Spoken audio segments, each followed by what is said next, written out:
Welcome to my channel. আমি চলে এসেছি রায়পাড়া বারোয়ারিতে। এখানে করেছে পুরোনো দিনের একটা বাড়ি, দেখতে পাচ্ছ। এত সুন্দর লাগছে বাড়িটা, একটা ভূতুরে বাড়ি, আর ভিতরে নাকি ভূত আছে। আর এই ভূত দেখার চক্করে এত লাইট, অল্প অল্প করে মানুষ ছাড়ছে, আর ভিতরে গান হচ্ছে গুমনাম হ্যাঁ কই। পুরো গা কাটা দিয়ে উঠছে, ভীষণই ভয় লাগছে। জানি না ভিতরে কি আছে। আমাদের দেখলে তো মানুষ আমাদেরই ভূত ভেবে ভয়ে কাঁপবে, এমন অবস্থা আমাদের এখন। তো হায় হায় হায়, এই ভূত দেখতে আমরা এসেছিলাম। ভাবলাম কি না কি আছে, এসে দেখি এই যে ভূত। ভূত দেখে ভয় পাবো না হাসবো না কান্না করবো কিছুই বুঝতে পারছি না।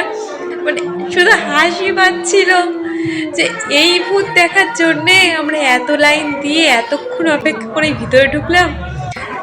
ভগবান, এখন এসে দেখছি ভূতের মুখে হরিনাম। যাই হোক, তো বাচ্চাদের ভীষণ মজা লেগেছে, আমার ভাইজিরা ভীষণ আনন্দ করছে ভূত দেখে। তোমাদের কেমন লাগলো সেটা অবশ্যই জানিও। আমরা তো পুরো বোকা হয়েছি, সেটা ভালো মতো বুঝতে পারছি ভূত দেখে। তো এই দেখো গুমনাম হ্যাঁ কই, তো গুমনাম চলে যাচ্ছে। তো আজকের ভিডিওটা এখানেই শেষ করছি, দেখা হচ্ছে পরবর্তী ব্লগে। টাটা বন্ধুরা, বাই বাই।